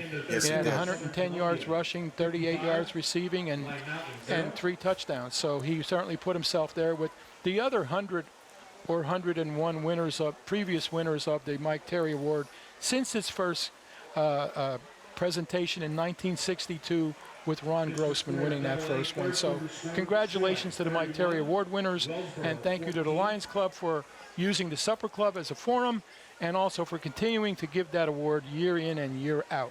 Thank you. Yeah, and Jose, as you said about them using the Supper Club as a forum, Supper Club is a great forum to do that. I mean, we get so many people that maybe are not able to make it to the games, come to Supper Club on Thursday night. And if you're watching Mount Carmel and you've been watching us all year, you know what Supper Club is. But if you're a new listener, let's give you a little background. Another season of Mount Carmel Area football means another season of Supper Club. Supper Club gives the community a chance to interact with different players, cheerleaders, and band members, as well as get some information from the coaching staff on the upcoming game. If that piques your interest, you'll want to make your way to the back room at Matucci's Willow Street Cafe in Mount Carmel at 6:30 every Thursday night of the football season for great food and conversation. Yeah, Danny, we've been doing it since as a supper club since 1993 when Whitey took over here, and back to 1983 when Jazz was here. It was a breakfast club right. at a number of locations at the high school, at the Pine Burr, at the Donut Queen, and a couple of other locations. But it's been 36 years strong, and we're very proud of what we've done in the past and in recognizing our kids. And Jose, I know my reporter friend Justin Bider you invited him. You took him to Supper Club last week. I just saw him in the press box before the game. He loved it. He absolutely had a wonderful time. So kudos to you guys. He did, Danny. I've been inviting him Joey. I've been inviting him for a while, and he was finally able to make it. And he just couldn't say enough about it. He really enjoyed it. And the guys from the Lions last night, some of them it was their first foray into the Supper Club night, and it was special. So we're glad they had. And Joey, when are we going to see you there this year yet? Maybe. I know you're a I'm new in young now. father. Now that I'm on the air here, I'm in now. So That's you guys right. got You're me in the now. club. That's right. That's right. So as we sort out these penalties here, I'm going to give you guys tonight's trivia question for this week. Tonight's trivia question. Name a WKMCTV alumni who is currently a video engineer at Citizens Bank Park, home of the Philadelphia Phillies. It seems like some of the guys up there know the answer. One, yeah. So we're if ineligible, you right? if you guys would like to put in for the answer, get out to Academy Sports Center, Archie's Shoe Store, Community Pharmacy, Family Home Medical, or Hollywood Pizza, any of WKMC TV's many sponsors. Find the table with the picture collage and the answer sheets and the question there. Submit your answers. If you know the answer, anybody listening right now or anybody that knows the answer, get in there, and you got the opportunity to win a $25 gift card to the sponsor of your choice. Inside reverse handoff to Dylan Pupo. Nice game. Picks up a first down for Mount Carmel. Yeah, taken out of bounds at the 18-yard line. Yeah, big gainer there by Pupo. And I like to talk about these guys every chance I get. These other running backs, Pupo carrying the ball there, had Owens out in front blocking for him. When Owens is carrying the ball, Pupo's out in front blocking for them. And the guys that don't normally get mentioned, that offensive line. The offensive line and the backs that aren't carrying the ball are so unselfish in this offensive scheme that Coach Dara runs. They do a great job. They put their bodies on the line to get a few extra yards for their backs. Stellar keeps it up the middle. Nice gain. So, Danny, you used the word I was about to use, and that's the word unselfish. And I don't know if the offense that we run lends itself to that, or if it's the coaching that we have, if it's a group of kids and a team mentality, a combination of all of that. But it doesn't matter who's getting the carries or who's getting the passes or who's scoring the touchdowns. Like, they're all contributing. And then, like, we could start naming them here, and the quarter's going to run out from all the contributions we got tonight. It's all of the above, Joey, in my opinion. It's all of the above. Yeah. And that's what really, truly makes great teams. Yeah, I think, I mean, just it really hits me when I see John Ayers, who is the fourth leading rusher in Mount Carmel history. And a nice little run there by Pupo again. But when I see John Ayers, the fourth leading rusher in Mount Carmel history, a 300-point scorer, all these accomplishments that John Ayers has had individually, out there throwing blocks for Shane Widener and opening holes for him to run for touchdowns. It's a testament to their unselfishness, as we said, and to the way they're coached and to how these guys mesh as a team. I don't care what sport you're playing. If you start counting carries and touches or points or shots or whatever it is, things fall apart. Absolutely. It's that simple. They fall apart. And it seems to me, being a little bit on the outside and observing here tonight, that No one's counting out there. No. What they're counting is wins. That's right. You know what I mean? They're counting wins, and that's what's important. Joey, you know, you made a great point. And you go back in years and you talk about teams, you don't remember who made the carries, who made the yards, who made the touchdowns. You don't even remember whether that team won or not. And it's hard to sink in for a young kid, you know, who thinks that these little things are important, but they're not. When we bring teams back with the Hall of Fame every year, it's about the wins. And once they realize that, we're in good shape.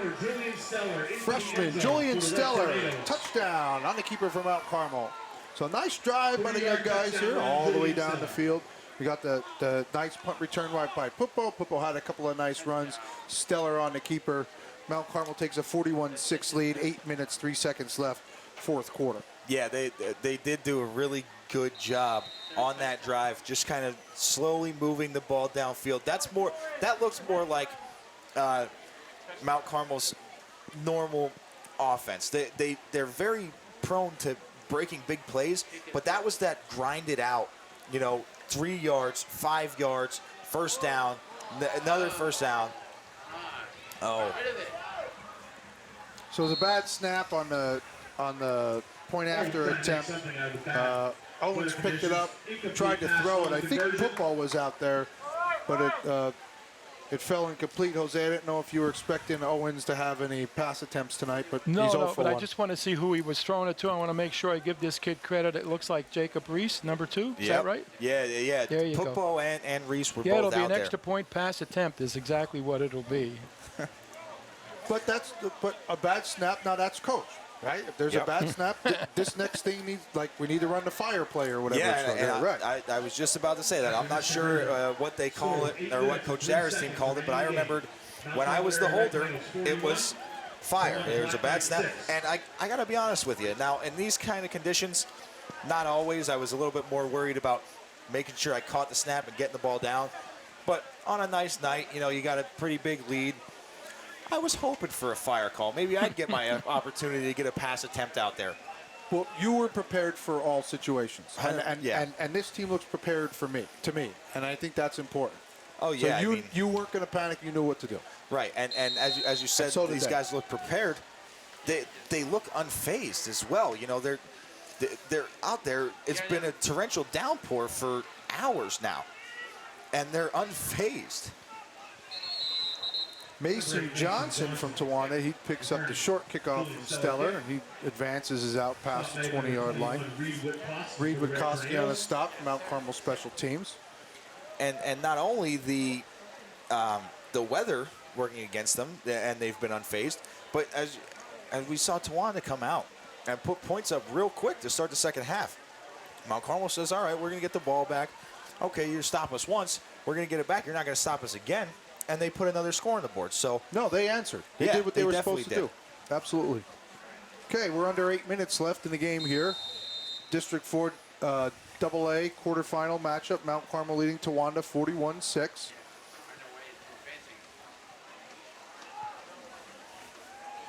Johnson in at quarterback for Towanda. He is smacked down by Chris Eamon, the senior. Yeah, very nice tackle there by Eamon. Eamon is a multi-talented athlete and musician. Chris Eamon's our only football player who's also in the band. And I think he sings the national anthem. And he does sing the national anthem as well. Yeah, we saw him at Supper Club twice this year, and he did a great job. Yeah, and he's a good kid, too. Kudos to you, Chris. Have a night. Yeah. Power eye for Towanda. Fumbles the snap. And looks like they're signaling Mount Carmel ball. Noah Fry? Noah Fry, fumble recovery for Mount Carmel. Okay. Very That's nice his second job. recovery this year. So big Noah Fry with the fumble recovery for Mount Carmel. They'll take over. First and 10, 31-yard line. Yeah, that's a great play there by Noah Fry. Being there to fall on that ball after the bad snap. So good job, Noah. Real quick, I want to give a shout out, to our WKMCTV crew tonight, who's been braving the rain and the cold weather the last few weeks. to bring this great product to everyone. Recording is Krista Kimsel. On cameras, we have Darren Rosenstein, Darty Fesniak, Corinne Ennis, Tyler Barnhart. We also have graphics. We have Jaylee Gonzalez. Production assistants, we have Aaron Bosler and Gia Belfani. And on master control, we have Ayana Aguirre. So, I think that's Stewart with a different jersey on. because 7 is Orderizi, but I think Orderizi's injured. Yeah, he is. That is So correct. that's That the looked tall like guy. Stewart. Yeah, That- I think it was. And he was open and probably interfered with, but I didn't say that. So, Right. 6 minutes left. And yeah, you know that it's funny that you guys pointed that out, because I'm watching number 7 run out on the field, and I'm like, oh, he's not that big. I'm wondering who he is, what he's doing out there, and you're right, it's definitely Jared Stewart. This is the fun, is it not? Absolutely, it is. So a high snap goes over Steller's head. He's about to fall on it, and he slips and slides about 5 yards past it. That's a turnover. Towanda recovers, so Yeah. Mount Carmel gives it right back. And this is more of what we kind Expected, of right? expected to see tonight. You know, fumbled snaps, Right. turnovers. You know, a lot of change of possession. Luckily for the Red Tornadoes, it's coming at not This point in the game, right. not bad timing right now. I have to say, the ball boys have been getting a lot of work tonight. A lot of work. Their arms are going to be tired tomorrow. The refs' arms are going to be tired tomorrow. Okay, Towanda has it on their own 42. Low snap. That was Alex Perez who picked it up. Yeah, it looks like a short loss. Yeah, he'll lose one on the play. Fry was in there again, and a couple others. And Witkowski. Koski was playing a very nice game tonight. Yeah, Witkowski has had a huge game tonight, and this is kind of from all the things that we see from Witkowski, his aggressiveness on special teams. This is what we kind of expect to see from him when he gets his opportunity to get out there. You know, what's really interesting is he's only played half season, and he's probably 6th or 7th in tackles already because he makes the most of his opportunities as well. Yes, he does. He was leading the game with mud on his jersey. Now, I think Stellar might have caught up to him. And there's another high snap. And Johnson falls forward. and that makes sense that Stellar and Witkowski would be in a competition for that. You know, when I had the opportunity to coach these guys in the Coltmont Cougars, they were both, you know, pretty competitive with each other all the time, and they're pretty close right now, I think, as well. Yes. And blood relatives. Yeah, yeah. So 4 minutes remaining. Mount Carmel 41, Towanda 6. Towanda has the ball, 3rd and 10 at their own 41. Power eye again for Towanda. Johnson's in at quarterback. He loses it. Ball's down on the ground. Big pile up. Looks like the Red Tornadoes Mount may have Carmel has fallen on it. it. That's Eamon. Chris Eamon, who is now the muddiest. So Chris Eamon plays in the band, sings the national anthem, and recovers fumbles. Yes, he does, and that's a great job there by Chris Eamon. As you know, we talked about Reed and we talked about Chris Eamon. We talked about Supper Club. They're some of the great players and band members you could see at the Supper Club, but you can't forget about Roger and Ed Straub. You're always going to see them at Supper Club, and they're actually up here in the booth with us tonight. They've been our gracious guests here, keeping them out of the rain. But we love seeing them at Supper Club every week, and we love having them up here with us this week. Mount Carmel takes over, 1st and 10, 39-yard line, 3.5 minutes left. Stellar pitches to 45, Michael Reed off the right side, blockers out in front. Nice carry, first down. Yeah, Michael Reed is showing off his speed there. Tackle on the play by number 5, Ethan Starrell for Towanda. So it looks like another first down for the Red Tornadoes. As I said, Michael Reed kind of showing off his speed there.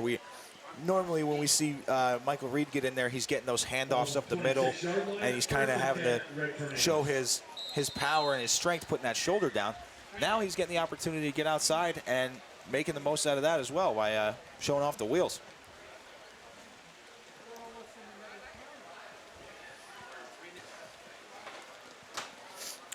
So we're under 3 minutes left. 1st and 10, Mount Carmel. Ball on the 26.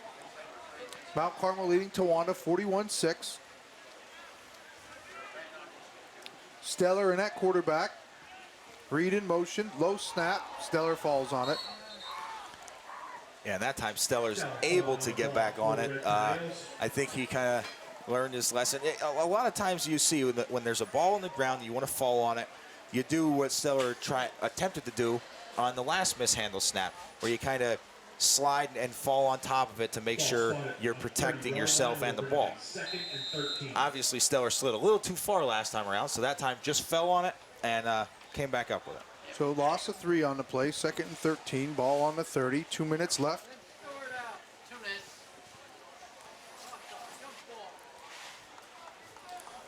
We'll see if the Red Tornadoes can put another score in here before this one's over. Stellar pitches to Reed, left side. Blockers out in front. He's over to 25, down to the 22-yard line. So nice carry for Michael Reed. Yeah, and he had a lot of blockers out in front of him there. Jared Stewart, Tom Davitt, looked like Noah Fry and Chris Eamon, all down there right near where the tackle was made. So these linemen and these other backs continuing, even this late in the game, to get downfield and lead these plays. 9-yard gate for Reed, 3rd and 4. Stellar to Reed again, this side, right side. Davitt out in front and Stewart. There's a flag on the play. 1st down carry for Michael Reed, but I think this one's going to come back. Yeah, it definitely looked like a hold out there in front of the play. And that is what the call is. It's going to be a holding on the Red Tornadoes.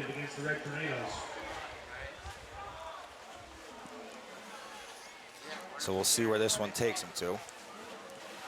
So we're down to a minute left here. The younger guys in from Mount Carmel, mounting a drive, going forward, couple steps back, going forward, couple steps back. But having great time. Oh, absolutely. Yeah, these are the games that you really live for when you're at this age. You got a big lead. You're able to kind of just play around and have fun out there. It's almost like playing in the backyard again. Stellar keeps it. Nice gain. He's taken down about the 16-yard line. Down to 40 seconds left. This will be 4th down for Mount Carmel. 4th down and 1. We're under 30 seconds, so they'll have to run one more play, I think. Actually, they won't have to because they just started the play clocks. But they will. on the pitch, this is Reed, left side, got a block. He's taken out of bounds, fumbles the ball out of bounds. And that is the ball game. Mount Carmel Area 41, Towanda 6. That was a PIAA District IV AA quarterfinal matchup. So Mount Carmel will move on. Next week they will play host. Yes. So the game will be here again. They'll play host to the winner of Mansfield and Bloomsburg. Mansfield was leading 6-0. The last time we were told it was 6-0 Mansfield. Yeah. So if you're watching this game tomorrow morning at 8 a.m. Hopefully you will know who Mount Carmel will be hosting next week, whether it'll be North Penn Mansfield or Bloomsburg. But also Mansfield 14, Bloomsburg 6, fourth quarter. That's the best I can do right now. Okay, You'll know because this will be on in the morning. Yeah, so you will know in the morning. And but if you didn't get a chance to listen or watch tonight, and you are going to watch in the morning, don't glance at the newspaper just yet. When you get up in the morning, make sure you get a chance to watch the game before you find out the final score. Okay, Mount Carmel, we talked about before the game, lot of younger guys were going to get an opportunity to play. Coach Dara wanted to rest some of the veteran players. We talked about some of the younger guys getting an opportunity to play, and the ones that you highlighted before the game, they really performed, and even guys we might not even expect it to get an opportunity, they really performed as well. Yeah, as we talked about, as you said, the guys that I highlighted in pregame, Witkowski and Owens, those were the guys that we knew were going to get in there right from the start. But as you said, there were also other guys. Michael Reed had some really good carries there at the end of the game. Dylan Pupo carried the ball really well. Noah Burkowski. Burkowski got us going in the beginning. Yep, with his 2 touchdowns and a couple long runs. And unfortunately for Pupo and Owens, some of those nice runs that they did have got called back due to penalties. But still, just seeing that explosiveness has to be a great sight for Coach Dara looking into the future. Oh, I just think he was totally pleased with what went on tonight with his 2 guys being out and a couple other guys banged up a little bit, Hoodie and whatever, and having to be able to rest them the whole game. I think he's totally pleased with the outcome tonight. And in addition to giving all those other guys quality playing time against the first team unit, against the playoff team, with the first team. And I just think that it's invaluable going forward. And I just think he's going to be really excited about the way when he looks at the film tonight. Absolutely. I thought it was a very complete game. Contributions from a lot of players. No doubt, I was very impressed. People don't understand how hard it is to win playoff games. I don't care what level, what sport you're playing. It's hard to win playoff games. And Mount Carmel dominated this game. Without a doubt. And we talked about it before, Joe, too. And it's winning games the way you're supposed to, or when everybody thinks you're going to win this game, like this should be a mercy rule game, whatever, but you actually go out and do it. And I think that's what's really impressing me right now with the way these guys are playing. Before we go further with the discussion, let me do the stats so we can not have to worry about it. Go ahead. Towanda, 32 rushes for 64 yards, 1 of 4 passing for 38 yards. Total offense, 102 yards, 5 first downs. For Mount Carmel, 49 rushes, 336 yards, 2 of 5 passing for 38 yards. Total offense, 374 yards, 16 first downs. Like you guys talked about, a total domination. Mr. Sakavage is not going to like seeing what's going on out at the field right now. This is not good for keeping the grass where it's supposed to be, at least not what's left of it, but they're having a good old time, and their kids being kids, and let them have it. And that's what we talked. Well, I touched on earlier, Jose. This is one of those games where after the game, not a whole lot of discussion. You were expected to win. You came in, you dominated, you won the game. Go out there and have a little bit of fun. Just don't get yourself hurt. That's right. We don't need that anymore. We need to get the other guys healthy. Right. Joe? Right. And you said kids are kids, and you never know with kids. You don't know what you're going to get. People in the community or whoever might be telling them, oh, you're going to crush this team or this team's not good or whatever. That seeps into their brains, and you don't know what you're going to get sometimes. And those games are hardest ones to play. This team was very focused, very committed to the game plan, and you could tell because they wanted to win and take care of business right away. Joe, you've been around a winning team for a long time now, and there are so many expectations with the Mount Carmel girls basketball team, and I imagine the same kind of things go through the coach's mind there as went through here. Well, we're supposed to win this game, you're supposed to do that, and they went out and did it, and that's where that program is right now, and this program is there too right now. So I'm really proud of where we're at. John Dara, you're doing a great job. Just keep it up. And keep going forward. This team is prepared every week, both mentally and physically, and I don't think we can ask for more than that, Danny. I agree with you. And as you said, the preparation that went into this game, now at Supper Club, around town this week, I'm sure as soon as Mount Carmel started district playoffs, everyone has been talking, even us. We want to get back to Southern. We want to get back to Southern in that district championship game. It has to seep into the kids' head just a little bit. But as you said, they did a great job of kind of blocking that out. They're not thinking about Southern. They were thinking about Towanda this week. Next week, they'll be thinking of North Penn, Mansfield, or Bloomsburg, whoever they end up pulling for next week. And worry about Southern when they get there. They've done a great job all year of staying grounded and staying right where they are. I think the most difficult week for that was the Shamokin game, Dan, Yes. where there was so much hype in the paper with Shamokin coming, getting better and being there now, and this was going to be the year. And we had 6,000 people in a Silver Bowl for the first time in a long time. Yeah. People were going to come to see them win the game. Mm-hmm. And I think that John Dara just kept this team focused. He let them have all the hype. He let them do all the talking. Our kids kept quiet. They just came out here and played, and that's exactly what they did again tonight. And I think it's a credit to the staff and the kids. And you know, you guys are a little closer to this than I am. I'm more of an outsider, but speaking as a coach and a person who's just interested in high school sports and whatever, I was very impressed with the performance by Mount Carmel, and Coach Darius should be proud of his kids. A lot of younger guys played, and even like second team, third team guys. Everybody knew what to do in every situation. That is hard when you got kids in there who aren't used to playing, and they're out there doing it in a playoff game, and that goes into coaching and preparation. So kudos to Coach Dara and his kids. They did a really nice job today. I was very, very impressed. Glad for that, Joe, and it was really nice having you here tonight. And I know you're welcome back anytime. I know that Dave would be happy to have you back. I'm just glad to be able to tag along once in a while. And you guys, I didn't want to do this. Dave talked me into it because he said it's going to rain and you're going to get wet and whatever. And then it was pouring. I was going to tell him, no, I'm not doing it. I came up, and I'm glad I did. It was great to work with you guys. Joey, you and Danny, both of you. Our future's bright at Mount Carmel in more ways than one, not only athletically, but with you guys carrying on a torch here. And I know all of my previous buddies, Bob and Wayne and Warren, would be really happy. Yeah, and I just want to say I really appreciate you guys being here with me.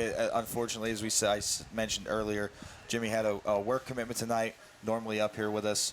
But I'm glad to always have you guys be able to come up here and help me out. And you know, if there's ever an opportunity or a chance where I'm not able to make it, I hope that you guys would be able to do that for Jim as well. You know, we talked about with the football team tonight, we're building depth. Well, we're building depth. Yes, we are. We're deep in the broadcast booth, that's for sure. I'm very honored for Mr. McPhee and for allowing me to do this. Like I said, I've done basketball games before. It's my first football game, and it was really an honor for me. I love doing it. Thank you to Mr. McPhee, his crew, a bunch of special kids. These kids work their tails off. I'm telling you, they work as hard as the athletes do in the weight room. I'm telling you, I see what they do every day. No one works more hours than Mr. McPhee. He should be commended for what he's done. It's 50 years at WKMC, and that's nothing to shake a stick at. That's very, very special, and I'm proud to be just a tiny, tiny, tiny little part of it. As we all are. Yeah, so I think that's going to be it for tonight. Right. So, again, I appreciate you guys helping me out tonight and keeping me grounded here with Towanda, because I kind of wanted to look forward to, you know, the following weeks. But you guys helped me out with that, just as all the players out there helped kind of calm the fans down a little bit this week, too. So I think that we'll wrap it up. Okay, final score from Silver Bowl, Mount Carmel 41, Towanda 6. Mount Carmel moves on in the District IV AA Playoffs. They'll take on the winner of Mansfield and Bloomsburg next week, right back here. Thanks for having us. Glad you're out there. I'm Joe Verano. I'm Dan Lesko. And Jose Gonzalez saying good night to everybody out in TV land and Tornado Territory. See you next week. Good night.